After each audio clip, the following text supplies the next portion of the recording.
구약 성경 전도서 4장 9절에서 12절 말씀입니다. 두 사람이 한 사람보다 나음은 그들이 수고함으로 좋은 상을 얻을 것임이라. 혹시 그들이 넘어지면 하나가 그 동물을 붙들어 일으키려니와 홀로 있어 넘어지고 붙들어 일으킬 자가 없는 자에게는 화가 있으리라. 또 두 사람이 함께 누우면 따뜻하거니와 한 사람이면 어찌 따뜻하랴. 한 사람이면 패하겠거니와 두 사람이면 맞설 수 있나니 세 겹줄은 쉽게 끊어지지 아니하느니라. 아멘. 우리가 좁고 험한 길을 걸어가야 한다면 인간인지라 첫걸음을 내디딜 때 주저하고 망설이기 마련입니다. 많은 사람들은 넓은 길로 가는 걸 좋아하고 편한 길을 선호합니다. 유독 왜 나에게 이 좁은 길, 험한 길을 가게 했을까 망설이는 것이 바로 인간이 아니겠습니까? 그때 내가 함께 가주겠다, 내가 함께 가주겠다, 내가 너가 가고자 하는 그 길을 함께 걷겠다라고 누가 나서준다면 얼마나 힘이 될까요? 우리는 오늘까지 살아오면서 뒤를 돌아보면 우리 곁에서 기다려주고 품어주고 인내해주고 믿어준 우리와 함께 동행했던 많은 사람들을 생각할 것입니다. 그분들의 이름과 얼굴을 떠올릴 때마다 얼마나 마음에 감동이 되고 또 감사하게 되는지요. 오늘은 믿음의 형제 자매들이 함께 동행하는 것이 얼마나 복되고 아름다운지에 대해서 함께 생각하며 은혜 받기를 원합니다. 9절 말씀 보니까 이렇게 시작합니다. 두 사람이 한 사람보다 낫다. 하나님께서는 각자 한 사람 한 사람이 하나님과 1대1의 관계를 맺어 믿음 생활하는 것 참 기뻐하십니다. 동시에 함께 믿음 생활하는 모든 성도들 공동체, 서로가 지체가 되어서 서로가 하나가 되어 팀을 이루어서 주님을 섬기는 것 하나님 참 기뻐하십니다. 한 사람보다 두 사람이 낫다 하시며 형제들과 아름다운 동행, 하나님의 뜻이다, 하나님이 그것을 기뻐하신다, 오늘 성경이 그렇게 말하고 있습니다. 시편 133편 1절에 보면 형제가 연합하여 동거하는 것이 어찌 그리 선하고 아름다운지, 마치 기름이 아론의 머리에서 수염을 타고 흐르는 것처럼 그렇게 보배롭고 아름답다라고 찬양을 하고 있습니다. 사람에게 믿음이 생기고 그 믿음이 점점 견고해지게 된다면 사람들과 잘 어우러지는 것을 보게 됩니다. 사람들에게 부담을 주지 않고 편안하게 하면서 그에게 예수님의 향기를 드러내는 사람이다라는 것을 우리가 다 깨닫게 됩니다. 믿음이 좋은 사람은 하나님과도 동행하는 사람입니다. 에녹은 300년 동안 하나님과 동행했던 사람입니다. 하나님이 그를 얼마나 기뻐하셨는지 죽음을 보지 않고도 하늘로 데려가실 정도로 하나님과 동행했던 이것을 하나님 그렇게 기뻐하셨습니다. 믿음이 좋은 사람은 하나님과 동행할 뿐만 아니라 믿음의 동료들, 함께 허락하신 주의 백성과도 동행하는 아름답게 아름다운 동행을 해나가는 사람들입니다. 하나님께서는 천지를 창조하시고 하나님 보시기에 좋았다라고 하셨습니다. 근데 아담이 혼자 있는 것은 보기 좋지 않다 하시고 그의 갈빗대를 통하여서 여자를 만드시고 하와를 만들어 그에게 짝지워 주시고 난 다음에 심히 보기에 좋다라고 말씀을 하셨습니다. 홀로가 아닌 공동체와 함께함으로 주의 뜻을 이루어가는 것 원하십니다. 함께 일하는 공동체, 함께 섬기는 주의 백성 되는 것, 이게 우리를 향하신 하나님의 뜻입니다. 모세가 출중한 능력을 가진 사람이었지만 그가 혼자일 때보다 아론과 여호수아가 함께 했을 때에 주의 일들을 잘 감당했던 것을 우리가 보고 있습니다. 바로가 완강하게 이스라엘 백성이 애굽을 떠나서 가나안으로 가는 것을 반대했습니다. 그렇지 않겠습니까? 200만 명에 되는 많은 사람들이 그 땅에 제공한 노동력이 얼마입니까? 그런 사람들이 한꺼번에 나라를 빠져간다면 나라가 얼마나 혼란스럽겠습니까? 그래서 그 당연히 반대했겠죠. 그 완강한 바로의 반대를 다 이기고 이스라엘 민족들을 애굽에서 끌어내서 구원하기 위하여 모세 홀로 섰던 것이 아니라 아론이 함께 했습니다. 10가지 재앙을 하나님의 이름으로 선포할 때 모세와 아론이 팀이 되어서 짝이 되어서 그 일들을 해낸 것을 우리가 보고 있습니다. 출애굽 후에 이스라엘 백성들을 인도할 때도 여호수아와 함께 그 일들을 감당했습니다. 동행이라고 하면 곁에 우두커니 서서 그냥 맹목적으로 따라가는 것을 말하는 것이 아니라 그 일을 같이 꿈꾸고 같이 생각하고 힘과 에너지와 열정을 더하여서 문제를 해결하고 하나님의 뜻을 세워가는 것을 말할 때 우리는 동행이라고 말합니다. 함께 동행한다는 것은 바로 그런 것입니다. 광야를 행진하다가 아멜렉 족속이 이스라엘 백성이 가나안으로 가는 길을 걸림돌이 됩니다. 거침대로 됩니다. 그때 모세는 여호수아와 군대를 추실해서 아말렉과 전쟁을 하게 합니다. 너는 전쟁을 해라 라고 해서 모세는 가만히 있었던 것이 아닙니다. 모세는 산으로 올라가서 아말렉과 이스라엘 여호수아의 군대가 싸우는 장면이 훤히 들여다보는 그 장소에서 손을 들고 기도합니다. 그런데 그 전쟁은 아주 팽팽했습니다. 아말렉이 우세하기도 했다가 여호수아의 군대가 우세하기도 하고 밀고 밀리는 이런 팽팽한 접전이었습니다. 아론과 훌이 모세가 기도할 때 옆에서 그 상황을 가만히 지켜보니까 모세가 손을 들고 기도할 때는 여호수아의 군대가 이기는 겁니다. 근데 팔이 피곤해서 팔이 내려오니까 아말렉이 이기는 것입니다. 이것을 바라보고 아론과 훌은 모세를 자리에 앉게 하고 두 팔을 그가 한쪽 팔로 붙들어 세워서 해가 떨어질 때까지 모세의 팔이 내려오지 않자 아말렉과의 전쟁에서 여호수아는 크게 이겼다는 성경을 우리가 보고 있습니다. 하나님은 모세 홀로 하게 하지 않으시고 아론과 함께 여호수아와 함께 70인 장로들과 함께 그 일들을 함께 감당하게 하셨던 것을 성경을 통해서 보게 됩니다. 하나님의 뜻은 조금 부족해도 함께 어우러져서 같은 꿈과 비전을 가지고 함께 일하는 것, 이게 바로 하나님의 방식이라는 겁니다. 이것은 구약시대에만 국한되는 것이 아닙니다. 예수님께서도 제자들을 전도하러 보내실 때에 둘씩 짝을 지어서 보내셨습니다. 교회에서도 훈련해서 전도를 보낼 때도 한 사람씩 이렇게 나누어서 보내기보다 둘씩 셋씩 짝을 만들어서 보내면 훨씬 더 효과적이라는 것을 경험하게 됩니다. 그 짝을 만들어준 사람에게는 다양한 기질과 다양한 은사가 있습니다. 어떤 사람은 굉장히 사교적이라 첫 번 만난 사람들에게 거침없이 말을 잘 건네는 사람이 있습니다. 그런 사람들에게는 맨 먼저 전도해야 될 대상자를 만나서 말을 투게 합니다. 그리고 신중하고 좀 더 안정적인 사람은 첫 그 한마디는 끄잡아내지 못하지만 분위기가 이기면 무게를 가지고 아주 신중하게 복음의 그 진중한 맛을 전할 수 있는 사람이 있습니다. 이런 사람들이 하나의 팀이 되면 사교자는 사람이 먼저 가서 말을 틉니다. 분위기를 만들어 놓습니다. 그러면 또 다른 사람이 신중하게 진중하게 복음을 증거하게 되고 그리고 그에게 예수님을 영접하도록 인도하는 모습을 보게 됩니다. 베드로와 요한도 짝을 이루어서 복음을 증거했는데요, 기도하기 위해서 예루살렘의 성전에 올라갈 때 항상 그 둘은 함께 다녔던 것을 우리가 알고 있습니다. 성경에 보십시오. 다윗과 요나단이 짝을 이루었습니다. 다윗과 그의 용사들이 팀을 이루었습니다. 바나바와 바울과 그의 동력자들, 성경에 이렇게 둘씩 셋씩 팀을 이루어서 함께 하나님의 일을 일했던 것들이 얼마나 많이 있는지 모릅니다. 어쩌면 혼자 할 수 있는 것이 쉬울 수 있습니다. 그 사람들과 보조를 맞출 수 없고 그냥 나 혼자 그냥 하면 그게 편할 것 같지만 왜 하나님은 함께 하게 하셨을까? 왜 공동체를 통해서 일하게 하셨을까? 우리의 연약함을 하나님이 아시기 때문입니다. 사람은 눈이 아무리 밝아도 360도 전방을 다 바라볼 수 없습니다. 지치거나 실증을 쉽게 느끼는 것이 우리들 아닙니까? 죄의 유혹이 오면 그것이 죄의 유혹인지도 모르고 그저 달콤한 맛에 내가 넘어가기가 쉬운 것이 바로 저희들 아닙니까? 그래서 하나님께서는 우리가 서로가 서로를 지켜보고 서로가 서로 함께 할 수 있는 동행할 사람들을 우리에게 허락하여 주셨습니다. 형제가 함께 동행하며 동력하는 모습을 보시고 하나님은 그렇게 귀하게 아름답고 선하게 바라보십니다. 사랑하는 성도 여러분, 혹시 혼자라고 생각하십니까? 혼자여야 된다고 생각합니까? 혼자이고 싶습니까? 영적으로는 대단히 위험합니다. 동물의 왕국이나 TV 같은 데 보면 맹수가 사냥을 하려고 할 때 무리 속에 함께 있는 그 어떤 대상을 향해서는 쉽게 공격을 하지 못합니다. 무리 속에서 뚝 떨어져서 혼자 있는 바로 그 짐승을 향하여 맹렬히 달려가서 사냥하는 모습을 보게 됩니다.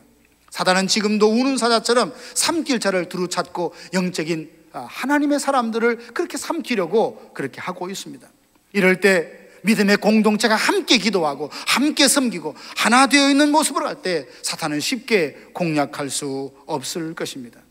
여러분이 혼자가 되지 마시고 주님과 함께 할 뿐만 아니라 믿음의 공동체, 믿음의 사람들과 하나가 되시기를 간절히 바랍니다. 그리고 주변에 살펴봤을 때, 돌아봤을 때 누군가 홀로 있다면 그들에게 진정한 친구가 되어주고 그들의 손을 잡아주고 그들과 함께하는 저와 여러분들 되기를 간절히 바랍니다. 이것이 주님 보시기에 아름답다, 두 사람이 한 사람보다 낫다 하는 말씀입니다. 그리고 함께 동행할 때 얻는 유익이 있습니다. 9절 뒷부분 보면 그들이 수고함으로 좋은 상을 얻는다라고 했습니다. 둘이 수고함으로 좋은 상을 얻는다. 예전에는 어떤 물건을 만들 때는 한 사람의 손에서 시작부터 완성품까지 나왔습니다. 이런 시스템을 가지고는 대량화가 일어날 수가 없습니다. 그래서 산업혁명이 일어나면서 분업화가 일어났죠. 이때부터 대량 생산이 가능했다고 우리가 알고 있습니다. 각자 받은 은사대로 선한 청지기처럼 그렇게 다 충성을 다하는 것들이 하나의 퍼즐 조각처럼 다 모여서 아름다운 웅장한 위대한 그림이 그려지고 맞추어지는 것입니다. 하나님은 어떤 한 사람에게 사람이 가질 수 있는 모든 은사와 능력을 다 주지 않으셨습니다. 뭔가 부족하게 하시고 또 다른 그 자기의 부족함을 다른 사람과 공동체를 통해서 함께 서로 상호 보완하고 채워가게 하셨습니다. 그러므로 함께 동행하고 함께 동력할 때 좋은 결과를 얻게 된다고 성경이 말하고 있습니다. 함께 동행함으로 거룩한 역사를 일어났던 것을 성경을 통해서 많이 볼 수 있습니다. 예루살렘 성벽이 무너졌다는 소식을 느헤미야가 들었습니다. 얼마나 안타까운지. 예루살렘 성은 단순한 도시와 성이 아닙니다. 하나님의 영광을 상징적으로 드러내는 성입니다. 그 성이 무너졌다는 것은 단순히 눈에 보이는 건축물이 허물어졌다는 그 의상의 의미가 있습니다. 하나님의 영광이 이 땅에 떨어지고 이방인들의 입 가운데서 그 하나님의 이름이 모욕을 당하는 현실을 그대로 드러내는 것을 말합니다. 이것을 알았던 느헤미야는 그렇게 안타까워하며 하나님께 기도합니다. 금식하며 기도합니다. 그리고 또한 그 마음이 얼마나 답답했는지 모릅니다. 현실이 보입니다. 다시 세워보고 싶은데 자신의 힘만으로는 할 수가 없습니다. 이미 왕의 술 맡은 관원은 자기 직책과 직분이 어떤 것에 매여 있기 때문에 할 수가 없었습니다. 너무나 답답한 나머지 하나님께 금식하며 간절히 기도했을 때 하나님은 그의 기도에 응답하셨고 왕의 마음을 움직여 주셔서 그것을 허락받게 하셨고 그리고 예루살렘에 다시 내려와서는 다시는 수치를 받지 말자며 하나님이 자기를 향하여 선한 손길을 행하셨던 것을 서로 나눌 때 그 백성들이 뭐라고 말합니까? 일어나 건축하자라고 말하며 무려 75명이 훨씬 넘는 사람들이 팀이 되어서 각각 역할을 아름답게 감당하여 무너진 성벽을 52일 만에 기적처럼 세운 것을 우리가 알고 있습니다. 꿈을 가지고 비전을 가졌다 할지라도 그 비전을 이루는 데는 혼자의 힘으로 감당하지 못합니다. 그래서 하나님은 함께 섬기고 함께 동력할 수 있는 믿음의 사람들과 동행하기를 원하시는 것입니다. 사실 한 사람보다 두 사람 이상이 함께 할 때 참 시너지 효과가 나타나는 것을 보게 됩니다.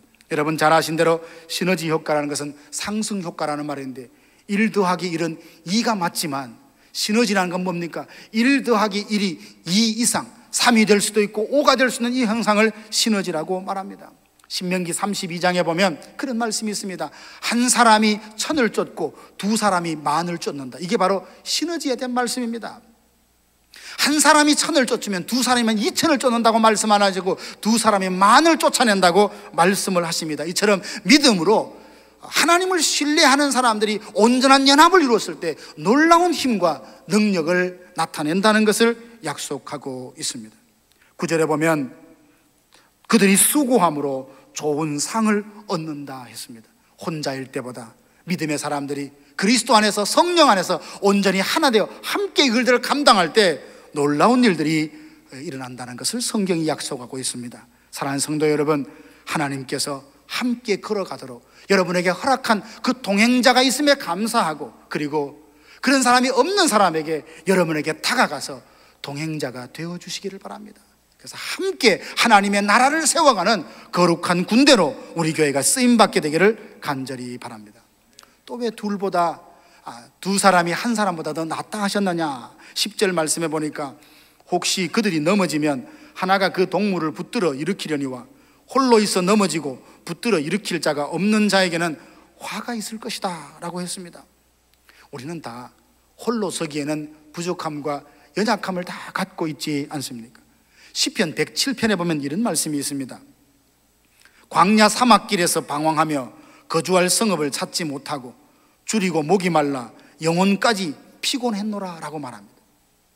흑암과 사망의 그늘에 앉으며 곤고함과 쇠사슬에 매여 살 때가 있었다라고 고백을 합니다. 사람은 그래요. 누가 그런 결과를 기대하고 살겠습니까?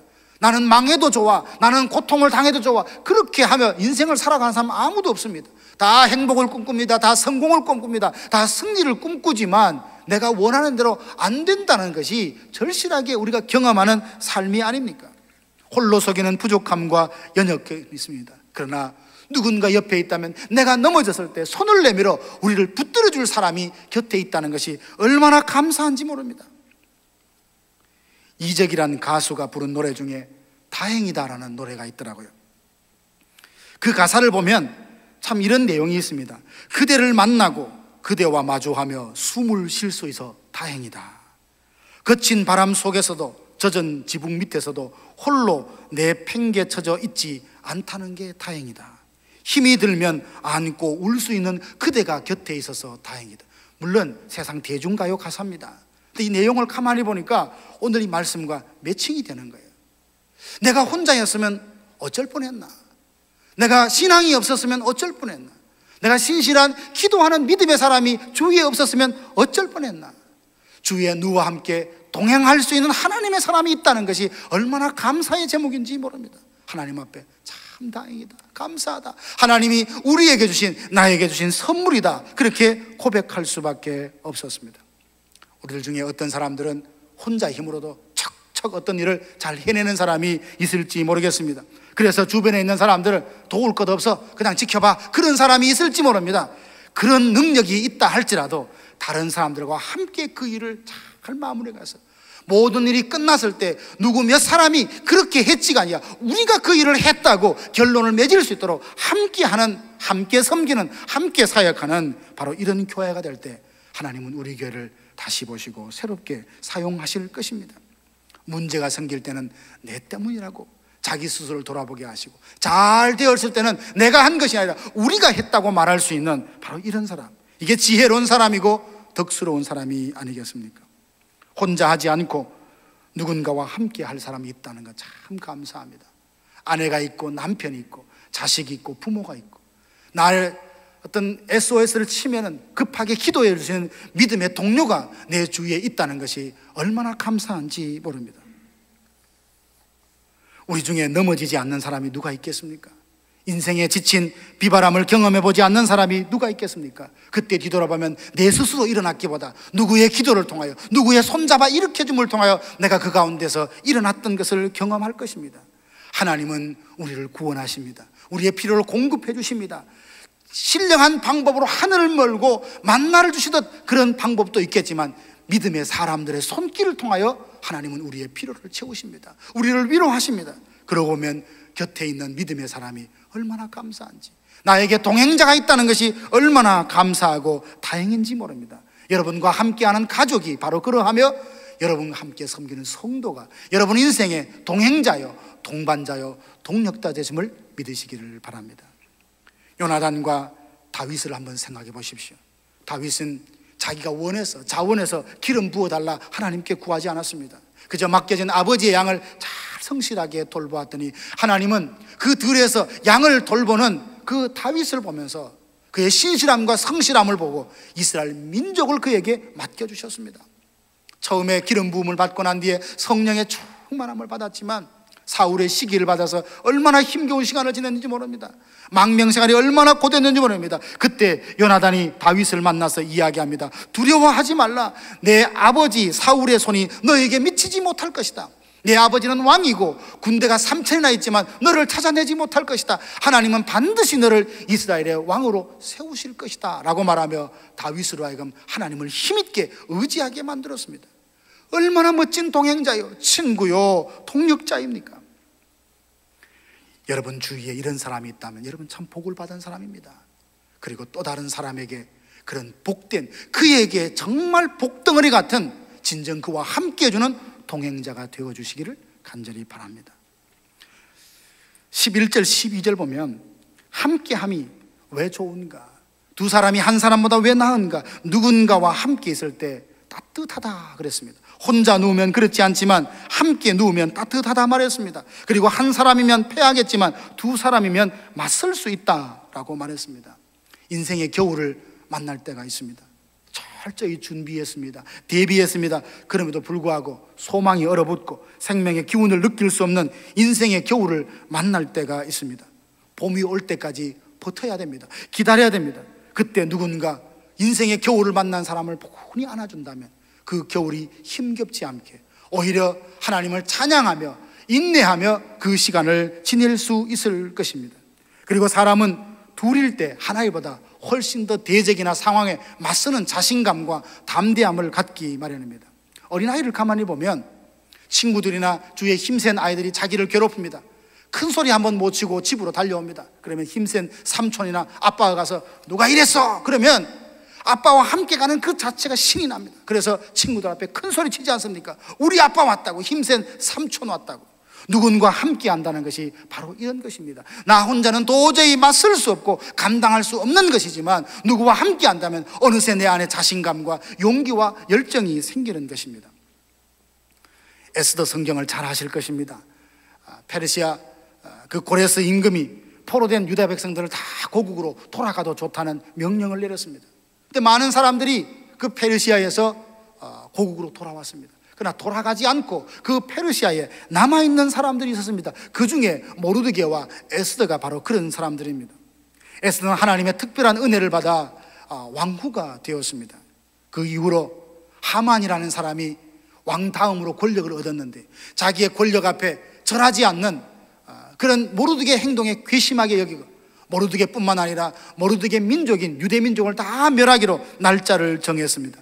이 사실을 알고 모르드게가 궁 앞에서 베옷을 입고 하나님 앞에 통곡하며 회개하며 도움을 요청하는 기도를 드립니다. 그러면서 에스더에게 연락을 합니다. 네가 왕후가 된 것이 오늘 이때를 위함이 아닌 줄 아느냐라고 권면해서 에스더도 정말 그가 죽으면 죽으리라는 그런 각오와 결단을 가지고 하나님 앞에 금식하며 나아가 에스더와 모르드게 함께 기도하는 유대 백성들이 온전히 하나가 되어 그 위기를 극복해내는 모습을 보게 됩니다.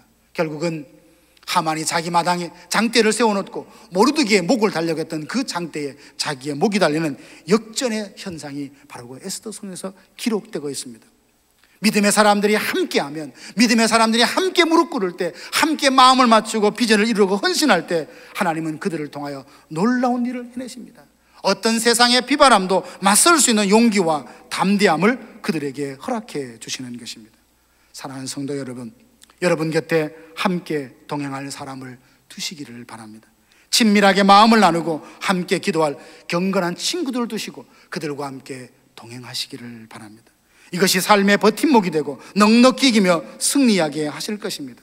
주변에 홀로 있는 사람이 있다면 그에게 조용히 다가가 사랑의 손길을 내밀고 주님이 나에게 그렇게 하셨듯이 그들에게 자비의 손길을 내밀고 그들의 손을 잡아주고 함께 가자며 일어나 함께 가지며 그들과 함께 일어서서 아름다운 사역들을 함께 만들어가는 저와 여러분들 되기를 간절히 바랍니다. 함께할 사람이 곁에 있다, 참 행복이고 우리 모두가 바라는 바지만 실제로 삶을 적용하려고 하면 당장 참 얼마나 어려운지, 이게 잘 안 된다는 것을 금세 여러분이 느끼실 것입니다. 행복하자고 사랑한다고 결혼하고 함께한 사람들이 오히려 얼마나 쉽게 다투고 갈등하는 경우들을 많이 보지 않습니까? 지난주인가요? 중앙일보 수필을 하나 봤는데 참 재밌는 글이 있었습니다. 주부가 남편 때문에 화를 낼 때가 언제냐 그러니까 뭐 랭킹 1, 2, 3위가 쭉 나왔어요. 처음이 뭐냐 하니까 설거지를 다 해놨는데 라면을 끓여달라 하면 화가 난대요. 그리고 생일날 다른 선물이 아니라 가전제품을 사다 주며 여보 생일 축하해, 이걸로 나한테 맛있는 거 해줘, 이렇게 선물하면 아내가 굉장히 화가 난대요.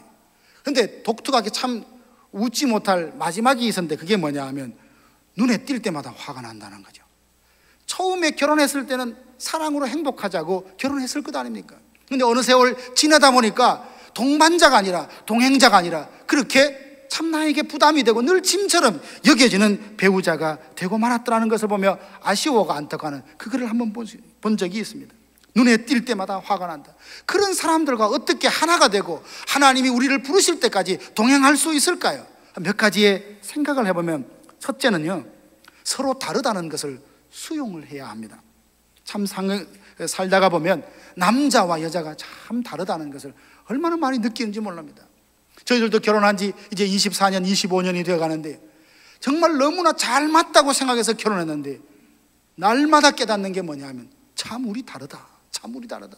늘 그렇게 반복을 하게 되는 것을 경험하게 됩니다. 세대 차이도 있지 않습니까?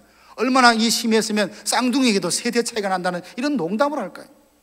기질과 성격도 다릅니다. 급한 사람이 있는가 하면 느릿한 사람이 있습니다. 지혜가 많은 사람이 있고 지식이 많은 사람이 있고, 그리고 어떤 일에 좀 둔하지만 몸이 아주 튼튼해서 이 몸으로 하여튼 열심히 일하는 사람도 있습니다. 이런 다양한 사람들이 온전히 한 공동체에서 하나의 퍼즐 조각처럼 제자리를 지켜나갈 때 아름다운 공동체에 함께 세워지는 일들이 일어나지 않겠습니까? 누가 사람들로 이 다양하게 만들어 놓으셨습니까? 하나님이 그렇게 하셨습니다. 여러분, 시간이 되실 때 가끔 들로 나가면서 꽃이 피어 있는 것을 한번 보십시오. 참 예쁘지 않습니까? 예쁜 이유가 뭡니까? 키, 색깔, 모양 다 똑같아서 예쁜 게 아닙니다. 다 모양이 달라요. 같은 종류의 꽃이라도 모양이 다 조금씩 다릅니다. 향기가 다 달라요. 색깔이 달라요. 기가 막히지 않습니까? 그들은 자기의 색깔을 갖고 경쟁하지 않습니다. 나는 노란색이다, 너는 왜 빨간색이냐, 서로 비방하지 않습니다. 그저 내게 주신 색깔 가지고 내게 주신 향기를 그냥 끊임없이 하늘을 향하여 뿜어낼 뿐입니다. 이 모든 다양함이 이 땅에서 하나님의 창조한 솜씨를 보면서 하나님은 사람 한 사람 한 사람 다 다르게 지으셨어요. 다 다르다고요. 이것을 인정하지 않으면 함께하고 동행한다는 것은 참으로 어렵습니다. 나와 저 사람이 다르구나, 저 사람의 기질과 내 기질이 다르고 생각과 가치관이 다르고 자라온 배경이 다르기 때문에 동일한 사건과 동일한 사람, 동일한 어떤 사물을 보고서도 다양하게 받아들인다라고 하는 이 다름의 차이를 인정해야 함께 동행할 수 있습니다. 또 하나는 이 다른 것을 수용한다는 것은 다른 말이 아닙니다. 그를 존중하는 걸 말합니다. 나보다 남을 더 낮게 여기라는 로마서의 말씀이 있지 않습니까? 날카롭게 대립하며 서로 물고 다투면 결국 결과가 어떻겠습니까? 항상 다른 사람을 존중해 주십시오. 어른을 어른으로 존중해주고, 그리고 젊은 사람, 열심히 일하는 사람들을 존중해주고, 묵묵히 빛과 소금으로 살아가는 그 사람들을 두둔해주고 잘했다고 칭찬해주는 이런 사람들이 되어야 하지 않겠습니까? 오늘도 이제 점심때 공원에 가면 미리 새벽 4시, 5시부터 가서 자리를 지키기 위해서 수고한 사람들이 있습니다. 그들에서 당연히 역할을 맡았기 때문에 당연하다 여기지 않고 그들의 수고를 감사하다고 고맙다고 인정해주고, 또 우리를 즐겁게 해주기 위해서 게임을 준비하거나 맛있는 음식을 준비한 그들을 보면서 그들의 정성과 수고를 인정해주고 존중해주는 이런 것이 얼마나 아름다운지 모릅니다. 바로 이런 것들이 예수님의 향기가 드러나게 하고 결국 하나 되게 하며 함께 그 길을 걸어가게 만드는 것입니다. 서로 다른 사람들이 모여서 아름다운 동행을 이루려면 거기에 필요한 에너지가 있습니다. 사랑이라는 에너지, 신뢰라고 하는 에너지, 용서라는 이 에너지가 있어야 함께 동행할 수 있습니다. 처음에는 좋은 마음으로 시작했다가도 중간에 그 동행을 끝까지 하지 못하고 그만두는 경우들이 얼마나 많이 있습니까? 비즈니스에서, 가정에서, 우리의 삶의 현장에서 그런 일들이 얼마나 많이 있는지 모릅니다. 오늘 이 원리를 생각하며 하나님은 함께 하기를 원하시는데, 어떻게 하면 서로 다른 사람이, 어떻게 그렇게 차이나는 사람들이 함께 하나님의 뜻, 공동적인 목표를 가지고 끝까지 동행할 수 있을까? 이 진리 앞에 우리가 지혜를 가질 수 있기를 원합니다. 부부가 30년, 40년, 50년을 사셨다고 그렇게 그 축하 파티에 가서 초대를 받고 예배를 드릴 때 보면 얼마나 부러운지 몰라요. 그분들이 전혀 갈등이 없고 다툼이 없이 30년, 40년, 50년을 사셨을까요? 그렇지 않습니다. 서로가 희생하고 양보하고 받아주고 기다려주고 인내하고 이런 마음들이 있기 때문에 30년, 40년, 50년 부부 생활을 하는 것 아닙니까? 우리가 인생의 동행도 동력도 바로 그와 같다는 것을 깨닫게 됩니다. 백지장도 받들며 났다는 속담이 참 틀린 말이 아닙니다. 하나님께서는 공동체를 통해서, 만남을 통해서 우리를 다듬으시고 성숙하게 하시며 그 만남 하나의 팀을 통해서 하나님의 뜻을 이 땅에 펼쳐나가신다는 것을 보게 됩니다.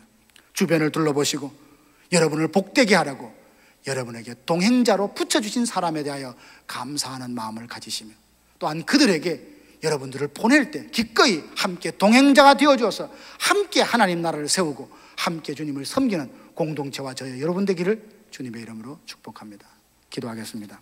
하나님 아버지, 일평생 우리와 동행해 주시고 비가 오나 눈이 오나 우리를 떠나지 않으시는 전능하신 아버지 하나님, 우리가 하나님과 동행함 뿐만 아니라 믿음의 사람들, 우리에게 맡겨주신 사람들과 함께 동행하고 동력함으로 주의 뜻을 이루어가는 성도들, 교회가 되게 하여 주시옵소서. 원망하고 비방하기보다 감사하게 해주시고 함께 주셨던 그 동반자들과 함께 주를 찬양하며 주를 신뢰하며 사랑하고 용서하며 수용하며 이 길을 함께 끝까지 걸어가는 믿음의 경주자들 다 되게 하여 주시옵소서. 예수님의 이름으로 간절히 기도하옵나이다. 아멘.